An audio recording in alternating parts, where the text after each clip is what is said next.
भव यहाँ सूर्य के संदर्शन में ही हो। ये सारी की सारी प्रक्रिया आदरणीय यजमान महोदय प्रातःकाल चर्चा कर रहे थे कि जब प्रातःकाल सूर्य उदय होता है और जब हम यज्ञ करते हैं तो उसका तरंगवाद और उसका प्राण शक्ति और भी अधिक बढ़ जाती है। इसलिए कहते हैं कि प्राणवायु जब यज्ञ के संपर्क में आता है तो उसका सामर्थ्य और भी बढ़ जाता है, उसमें और भी ऊर्जा जीवनी शक्ति बढ़ जाती है। तो कहा कि यहां सूर्य के संदर्शन में ही हो। माम था तू प्राणों का त्याग मत कर, तू प्राणों का त्याग मत कर। अच्छा, हम प्राणों को त्याग कर रहे नहीं कर रहे? बताओ कैसे कर रहे हैं? भगवान ने कहा तुम्हें 1 मिनट में 12 श्वास लेने हैं, निर्धारित कर दिया, और हमने ले लिए 7। तो क्या किया? कितने खर्च किए? जितना हमारा भोग था, हमें तो 12 लेने थे, 12 में से 8 लेते तो कम से कम कुछ तो डिपॉजिट हो जाते, कुछ तो ठहर जाते। और हमारी आयु किसके ऊपर निर्धारित है? श्वास के। और श्वास हमें हमारे 375, और 1 साल की आयु मान लिया 1 घंटे में, या 1 घंटे में 375, और हमने ले लिए 30 सेकंड में 375, या आधा मिनट 30 मिनट में, तो 30 मिनट तो खत्म हो गई। और यदि हमने उनको बचा करके 1.5 घंटे में ले लिया तो 1.5 घंटा तो ज्यादा मिल गई। इसीलिए यदि हमारी आयु है तो वो वर्षों के ऊपर नहीं अपितु श्वासों के ऊपर है, प्राण सत्ता के ऊपर है। तो प्राणों को नष्ट मत कर। एक युक्ति है, जब व्यक्ति बैठ करके साधना करता है या साधना अवस्था में बैठा है तो वो केवल 12 प्राणों का उपभोग करता है। ये वायु भी उपभोग की वस्तु है, जिससे आपका जीवन चल रहा है, ताकत मिल रही है, सामर्थ्य मिल रही है। तो 1 मिनट में कितने सांस आने चाहिए? 12। और जब हम चले 18, जब सोए 30, और जब क्रोध करे विषय वासना में व्यक्त हो व्यक्ति 50 और 60। प्रैक्टिकल सबने देख लिया होगा, ऐसी जगह ध्यान नहीं देते। कहां 12 कहां 60। कभी भोगी व्यक्ति की आयु ज्यादा देखी? अरे बताओ, भोग और रोग एक साथ चल नहीं सकते, ध्यान करना। जो काम जिसका खत्म हो गया, भाई शाम को 5 बजे काम खत्म करके भी तो लौटे, फिर तो काम कर जाता हूं। अब जा चल कुछ हम कर लो, ठीक नहीं है। हमारे गृहस्थियों का जो कर्तव्य पुत्रेष्टि यज्ञ का वो काम जब हमारा खत्म हो गया तो आगे अपने जीवन को भगवान के चिंतन में और प्राण ऊर्जा को बढ़ाने में लगाना चाहिए। लेकिन एक अमोघात है, पता ही नहीं, प्राण ऊर्जा को खत्म किए जा रहे हैं। तो जब हम बैठे हुए साधना करते हैं तो हमारे प्राण 12 से 6 और 5 पर आ जाते हैं। जब आप साधना करते हैं, एक प्राण में आपने देख लिया, आपने बचत कर ली, तो आपके जीवन में, आपके शरीर में जीवनी शक्ति बढ़ जाएगी, और जो छोटे छोटे रोम और रसनाड़ियां हैं वहां पर ऊर्जा चली जाएगी, प्राण के साथ शक्ति चली जाएगी। तो इसीलिए भगवान वेद कहते हैं तू दीर्घ जीवन को प्राप्त कर, बैठे 12 चलते धारा, सोते नहीं 30 से घाट, और जो विषय भोग में लगे रहे उनके 50 और 60। निर्णय हमको करना है। यदि दीर्घ जीवन चाहते हो तो प्राण का सहारा लो, प्राणायाम किया करो। ऋषि दयानंद ने बाह्य और आंतरिक कुंभक के लिए बोला है। जिन लोगों के फेफड़े मजबूत थे उन लोगों का कोरोना तो वायरस से उनके जीवन शरीर में आया हो, लेकिन उनको प्रभावित नहीं किया। तो इसीलिए क्योंकि वो शक्तिशाली थे। और मैंने परसों बात की थी कि यदि किसी का सामर्थ्य, यदि किसी के लिए नवा है, यदि शत्रु दूर भागते हैं तो किससे भागते हैं? शक्तिशाली से भागते। जो शक्तिशाली लोग थे कोरोना नमस्ते करके चला गया, और जो कमजोर थे ना उसने पकड़े और ना घर वालों ने। जिनका सारा माल ले लिया चले ले ले जाएगा भाई अपना जीवन क्या। तो मैं आपसे निवेदन करना चाहता हूं कि हम प्राण शक्ति का संवर्धन करते हुए हम उत्कृष्ट जीवन वाले बने, मर्याद से न हो, मैं निष्पाप निरोग दीर्घ जीवन को प्राप्त करूं, ये प्रार्थना आपको करनी चाहिए। एक छोटी सी बात मैं आपको बताऊंगा, अभी फिर समापन कर रहे हैं। जब व्यक्ति के अंदर पाप की भावना बन जाती है तो उस समय उसका जीवन निष्कलंक हो जाता, कलंकित हो जाता है। बंधुओं, थोड़ी चर्चा कल थी, हम शक्तिशाली बने, बस 5-7 मिनट में अपनी वाणी को विराम दूंगा। ये बहुत रोचक कथानक है जिससे आप समझ जाएंगे। एक समय था, बाल्यकाल में एक विदुषी हुई, महाभारत में एक पात्रा थी जिसका बहुत बड़ा अभिनय रहा है, रोल रहा है महाभारत में। उसके जीवन में जो वास्तविक था, उस देवी का नाम था द्रौपदी, जिसने आते ही अपने जीवन में कष्टों को उठाना शुरू कर दिया था। उधर स्वयंवर के समय झगड़ा, उधर घर में आकर के झगड़ा, आते ही राज छिन जाना। तो एक विदुषी थी जिसका नाम था द्रौपदी। वो बाल्यकाल में अध्ययन करती थी, बहुत होशियार थी। उनके एक पुरोहित थे जिसका नाम था सुनधेतु। उनके वो पुरोहित थे क्योंकि इनके राजा, इनके पिता द्रुपद थे, वो राजा थे, तो उनको पुरोहित थे और उनका नाम था सुनधेतु। उनके द्वारा अध्ययन करती थी, सीखती थी, बैठ करके उनसे विचार विमर्श करती थी। एक बार अध्ययन करते समय द्रुपद के यहां जो ये पुरोहित बने थे, गुरु शिष्य में प्रतिदिन संवाद चलता रहता था और ये अध्ययन करते हुए इसने संकल्प किया कि मैं अपने जीवन में अडिग रहूंगी। अपने जीवन में अडिग समझते हो, एक मतलब टिकी रहूंगी, दृढ़ निश्चय, मैं दल बदलू नहीं होंगी। समझ आगे तो बेपैंदी का लोटा, जैसे प्रधान जी चुनाव में होते ना, कुछ लोग, आपको तो बहुत तजर्बा होगा, कुछ लोग बेपैंदी के हो, इस योजना में तुम्हारे साथ खूब उनका किया, पता चला अगली योजना में लुढ़क गए। तो ऐसे बेपैंदी के लोटे होते तो कोई विश्वास नहीं करता। तो इसने निश्चय किया कि मैं अपने जीवन में अपने कर्तव्य के पथ पर अडिग रहूंगी।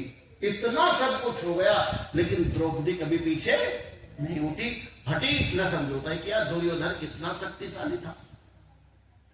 तो ये निश्चय किससे किया?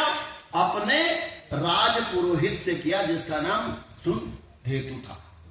तो कहते हैं महाराज, महाभारत से पूर्व जब लाक्षागृह हो गया और लाक्षागृह में 5 पांडव माता कुंती के साथ बच करके वन में ठीक से निकल गए, चले गए जंगल में। तो जंगल में जाने के बाद जब ये गमन कर रहे थे तो एक वार्ता आई कि महाराज द्रुपद जो है अपनी पुत्री का स्वयंवर कर रहा है, द्रौपदी का। माता कुंती से कहा, महाराज मां, हम भी उस स्वयंवर को देखना चाहते हैं। मां ने कहा नहीं, वहां बड़े बड़े राजा आएंगे, दुर्योधन जैसे दुर्योधन और उनके भ्राता वहां होंगे, तुम किसी विवाद में मत पड़ना।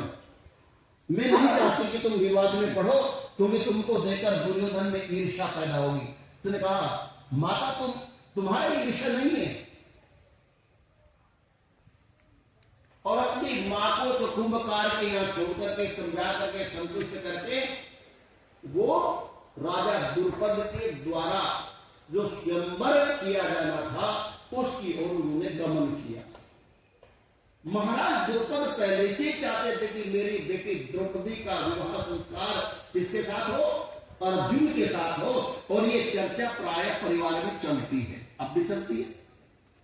मैं घर में जिक्र करते हो सके तो मैं फला लोटा बढ़िया और लड़की भी ठीक ठाक सी है, अगर और मैं बात दूसरी ऐसे देखे भाई जी, भाई हम सब नारायण परिवार के लोग हैं।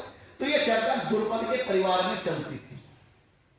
और आप जानते हो ये योजना स्वयं महाराज कृष्ण द्रुपद को देकर के गए थे।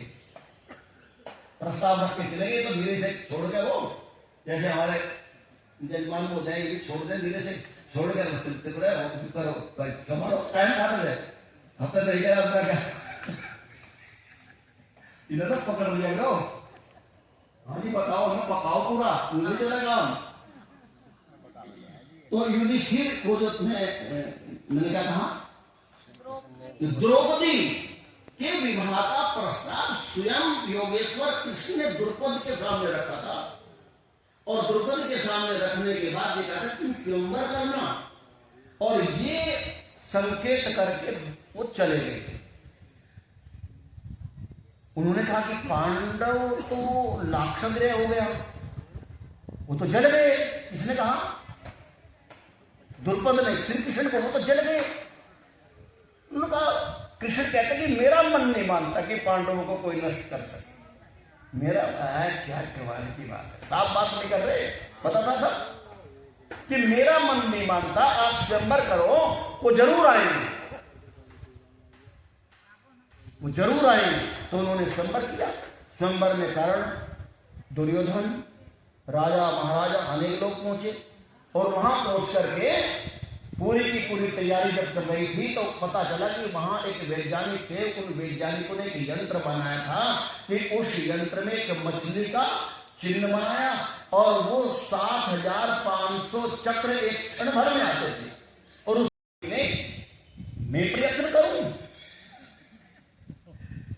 पकड़ा मैं प्रयत्न करूं। युधिष्ठिर मौन रहे। फिर अर्जुन ने कहा भ्राताश्री कब तक हम मौन रह करके ये सब देखते रहेंगे, आज्ञा दे। युधिष्ठिर ने आज्ञा दी और अर्जुन ने जाकर के उसको स्वयंवर को जीत लिया। मछली की उस आंख को भेद दिया। जब भेद दिया तो दुर्योधन को ज्ञान हो गया कि ये तो वास्तव में पांडव ही है। और वहां ऐसा कथानक आता कि उस समय दुर्योधन के साथ आए हुए जो दूसरे लोग थे, राजा महाराजा बलि अर्थात उस दल ने खूब उपद्रव किया, इनका वहां पर झगड़ा हुआ। लेकिन उन्होंने सब परास्त कर दिए। जब परास्त हो गए तो अपना मुंह लटका करके चले गए। और ये पांचों भाई अपनी मां के पास चले गए। यानी कि वो तुरंत लेकर चले गए उसको। और वहां ये सूचना दी। उधर कृष्ण जी भी आ गए तब तक। और कृष्ण जी ने परिचय कराया, ये जो है युधिष्ठिर है, ये अर्जुन है, ये भीम है, ये नकुल है, ये सहदेव, यही तो पांचों पांडव हैं। ये मेरा संकल्प था, मैं जानता था कि उनको नष्ट नहीं कर सकता। जब तक विधाता की कृपा होती है कोई व्यक्ति किसी को नष्ट नहीं कर सकता, इसलिए घबराने की आवश्यकता नहीं। पर अपने आप भी ठीक रहो, भगवान से जुड़े रहो, तभी आपके अंदर ये बल आएगा। क्योंकि हम दूसरे से नहीं डरते, हम अपने पाप से डरते हैं। तो उस समय कथानक जब आया तो योगेश्वर बड़े प्रसन्न हुए और स्वयंवर हो ही गया। और जब कुंभकार के यहां ये सूचना पहुंची तो माता कुंती ने पढ़ी हर्ष ध्वनि की। और हर्ष ध्वनि के बाद बोले मुझ में तो चाहती ही ये थी, मेरे पुत्र क्षत्रिय हैं। और जब ये गर्भ में थे, जब युधिष्ठिर गर्भ में था तो उस समय धर्म चर्चा करती थी। माता कुंती जब युधिष्ठिर गर्भ में आए तो वो धर्म परायणा थी।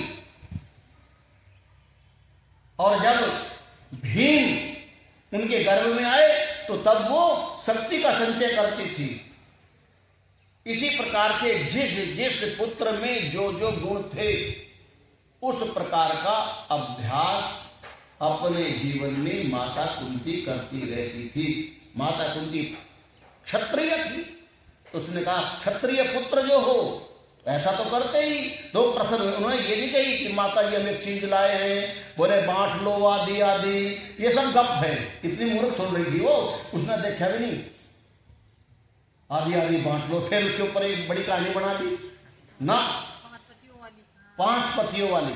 तो क्या कहा कि युधिष्ठिर युधिष्ठिर का विवाह किस राजा की पुत्री से हुआ था? दुर्योधन और अपना भीम, नकुल, सहदेव, अर्जुन, ये किन किन राजाओं के यहाँ विवाह हुआ था, कौन कौन इनकी पत्नी थी, ये सारे नाम थे। लेकिन फिर भी त्रेता जी काल की तरह जैसे सीता बनने गई थी और सब भाई वही रहे थे, भरत आदि सब परिवार वही था, इसी प्रकार से ये पांचों पति द्रौपदी का बहुत सम्मान करते थे। पति कहते हैं जो रक्षक हो।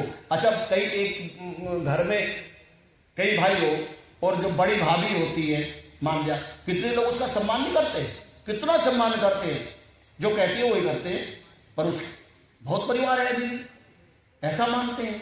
तो कभी भी द्रौपदी ने अपने जीवन में कभी भी कोई विचार ऐसा नहीं आने दिया जो कुत्सित विचार हो। आप जानते हो भगवान कृष्ण भी यदि किसी के चरण छूटे थे तो वो द्रौपदी के छूटे थे और भौजाई कहते थे। वो जानते थे कितनी विदुषी है ये, हर समय सखा बन करके रहते थे, बड़ा सम्मान करते थे द्रौपदी का। तो द्रौपदी को बड़े सम्मान से फिर लाया गया। जब लाया गया तो प्रसन्नता का पारावार छा गए। जब प्रसन्नता हो गई तो दुर्योधन के, मैं संक्षेप में बता रहा हूं, दुर्योधन के मन में एक भाव यही पैदा होता रहा कि मैं पांडवों को किस प्रकार से नष्ट करूं, किस प्रकार से नष्ट कर सकूं। ये तो बात और बढ़ गई, मैं तो बिगाड़ने चाह रहा था, लेकिन बात क्या हुई, ये तो पासा कैसा हो गया, उल्टा पड़ गया। तो दुर्योधन इन सब प्रकार की विचार विमर्श करते हुए वो चौसर वोसर होकर के ये जंगल में चले गए। और जंगल में जाने के बाद इन्होंने जब जंगल में चले गए तो वहां इन्होंने यज्ञ करना प्रारंभ कर दिया। यही तो प्रतिदिन करते थे।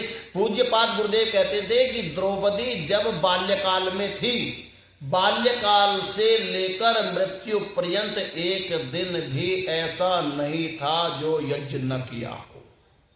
ये कहते हैं ये बात, मैं नहीं कहता। एक दिन भी यज्ञ नहीं किया, ऐसा दिन कोई न आया हो जीवन में। ऐसी विदुषी थी और उस यज्ञ के ऊपर अनुसंधान भी करती थी। तभी तो भटलोई जैसी मिली। भटलोई की चर्चा भी कर लेंगे थोड़ी देर में।